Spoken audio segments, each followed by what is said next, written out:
G'day and welcome back to another episode of Tomo's Tune-Ups. On this episode, we are fitting the brand new wiring harness inside the Black Mosquito.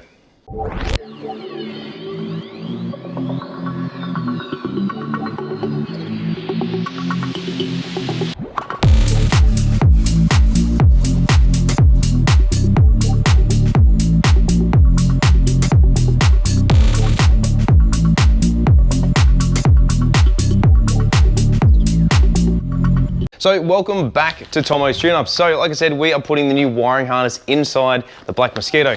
Now, before we go any further, as you can see, this is the new Tomo's Tune-Up shirt that is available. Kev, behind the camera, also has the other style in which is available. So I'll just get him to do a mad little pirouette.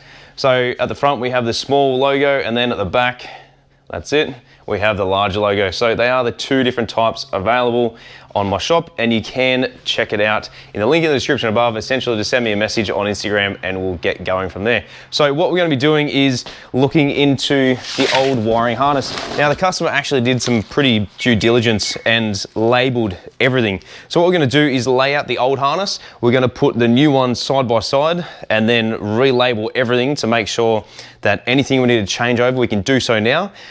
Or even just anything we have to modify or adjust, we can do that at the moment. So let's lay it out. Let's work out what we've got. Once we've relabeled the new one, we can then stick it inside the Black Mosquito. So let's get to work. All right, so we've spent probably the last maybe half hour, 40 minutes going through, and it turns out that there is, just disregard that noise, that is my washing machine, because the washing machines belong in garages. We've gone through and worked out that it is a two-piece harness, so he hasn't just cut it like I did with Grace originally. The rear section is different to the front. So we've gone and we've labelled everything. Anything that's not labelled is either not used, or for instance, this is going to go, I think, through the firewall into the engine bay or inside the car. Anything that's not labelled, we're not using. So this one here, for instance, in my right hand, what we're going to start doing is tying all this up, and then we're going to feed it up through the C-pillar. We're then going to pull it all the way down through the A pillar and then back into the front, and then run the wiring at the back. That's going to be the easiest and safest way to do it without causing any dramas. So hopefully we can pull it through and guide everything where we need it to. Pretty much everything seems to be the same sort of length, if not longer than what we need it to be, which is perfect. So let's jump into it and get this wiring running there so we can start testing it. All right, so as my apprentice over here just noted, he's going to go in dry. So, mate, you can have the honours of feeding it up through there. Essentially, we're going to start at the C panel. We're going to feed it all the way up through there. Once it comes up through the roof, this part is enclosed compared to our cars that aren't. It then needs to go underneath this roof rail at the top and then get pulled all the way across. Now, this is also enclosed, whereas once again, our cars are completely open. It does make it a little bit easier to be able to pull it all through, but this one is enclosed all the way from the C pillar all the way through to the A pillar. So I think once it's kind of in the hole, it hopefully should just guide itself all the way through there. Okay. I'd like it to pull it first. So you... There we go.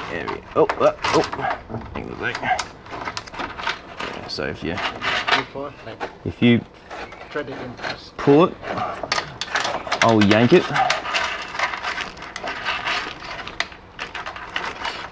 All right, there we go. So because it's all got tape around it, it's going to make it a lot easier for us. However, we just have to make sure that when we get it to the halfway point, we manage to pull out the wiring for the inside switch, sorry, the interior light.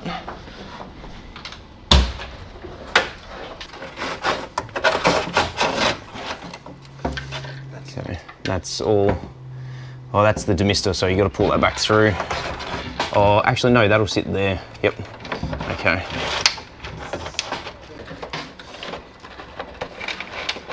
Yep.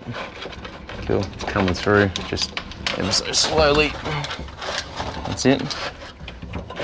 Yeah, I can start to see it coming through. So what I might do here is just pull some of these wires through, just so we can see where it's sitting at. There we go. All right, keep going.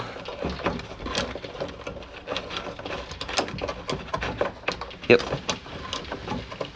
It does make it a little bit harder on this Mini. That's it, keep going.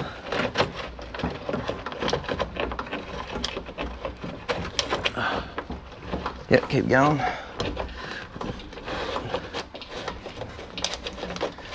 Right, stop there. Okay, might be halfway there. I do have a loose wire here, but I think this is just going to be for the interior lights. Give me a sec. Interior lights still here. All right. Yep, cool. Okay. Keep sending it through. So yeah, it does make it a little bit hard because all this is enclosed. However, once, hang on a sec, stop there. Once you get it through, it's generally going to be okay. Now, the next issue we're going to have is we can do this one of two ways. Just stop there for a second. We can do this one of two ways. One is we can pull everything through the front up in here and then re-guide it down through the front. Or we can just hope to God that we get it right and we push it all down and it comes through. So let's give that a go. I think coming through the top, through there, yeah, okay. All right, let's try and guide it down. If you just keep pushing, Kev, I will just try and finger this end while you push it through there to get it down through the front. You can sometimes get a bit of wire or a tool up in there to try and grab hold of it and then pull it through that way. But if not, then the old method of doing it just manually is going to be the best way to go. Okay. So you've just got to keep an eye out for the interior light, which is coming up.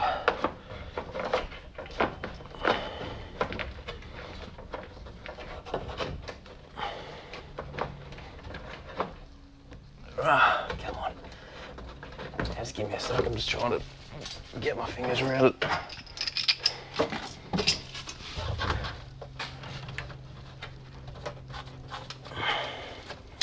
You can definitely feel it. It's just out of reach. Oh, there we go. Okay, so this one, ta-da, middle light. That's roughly where we need it to be by the look of this. Yep, cool. All right, and that one stays there, that's perfect. Okay, so I'm not sure if we actually have the new interior lights just yet, but if we don't, it's not going to be the end of the world. Okay,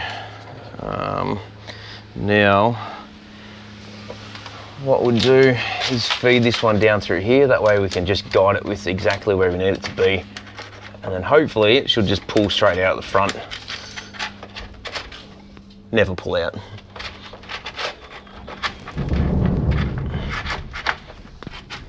Should mention as well, this harness has been completely remade.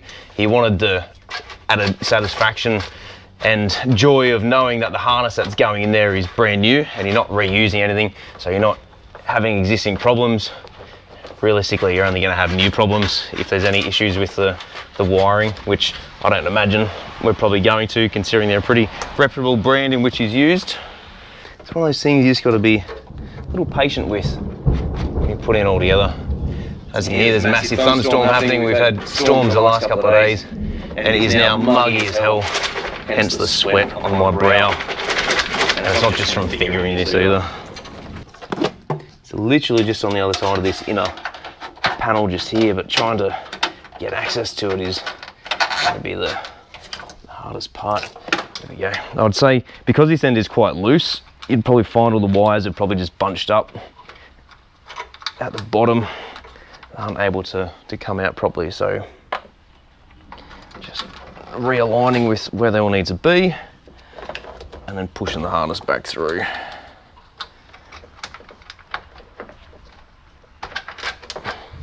One thing you don't want to obviously do is just grab one wire and just pull it, because you're going to stretch it or damage it, or even worst case, it gets stuck further inside the vehicle. And then just keep lining it all the way up, and then these loose wires, we just got to pull those through, and that is it. But I do feel this harness is actually going to come out through this grommet. Kev, do you have the other the grommet that was in the back of the harness.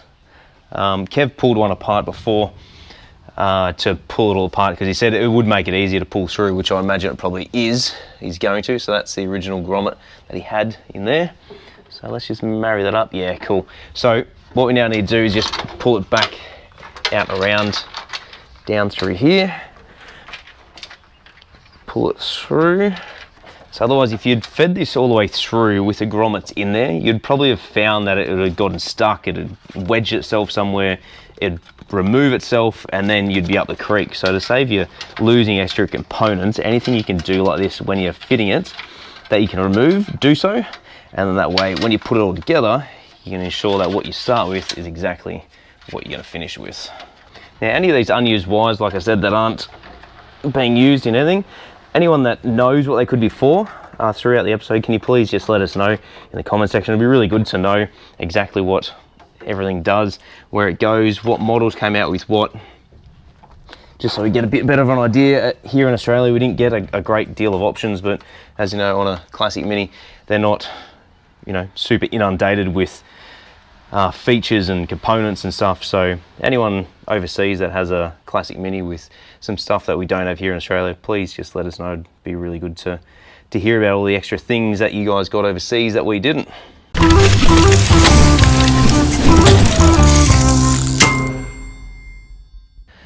Whew, man, sweaty Betty.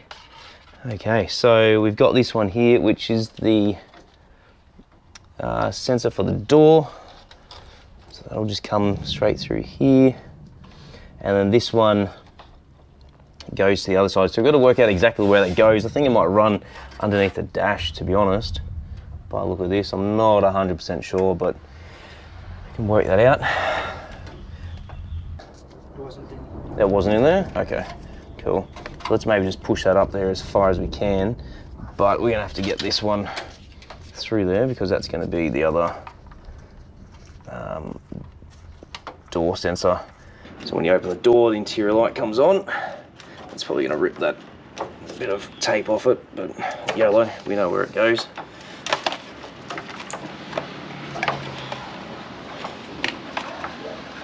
Okay, those were unused. There's two black wires, one of them has a white trace. So I'm just gonna stick those inside that A panel. I said we're not using them, so not important. It might be used for something else in another country, but here in Australia we don't need them. And it's out of the way of the striker or latch, whatever it is, on the inside there. Fit that grommet. We've got up through there.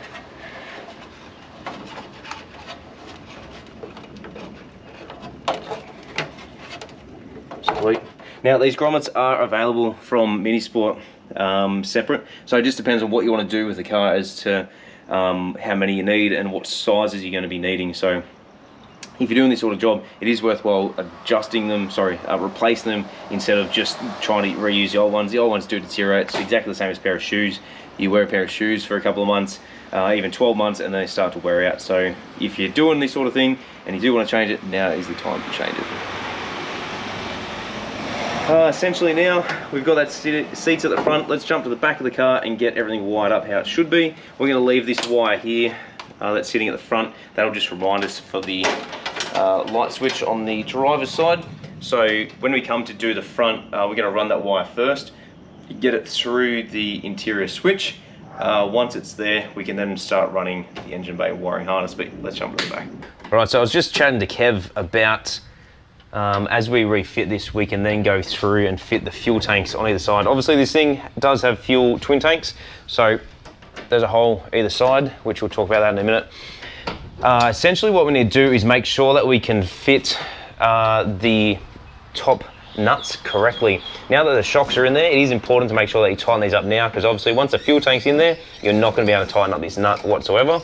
So Kev's just taken the liberty of grabbing a shifter and he's holding the top of the strut or the shock, which is just this bit here. So it's got two flats, one on either side, and then he's just using a spanner just to tighten it up.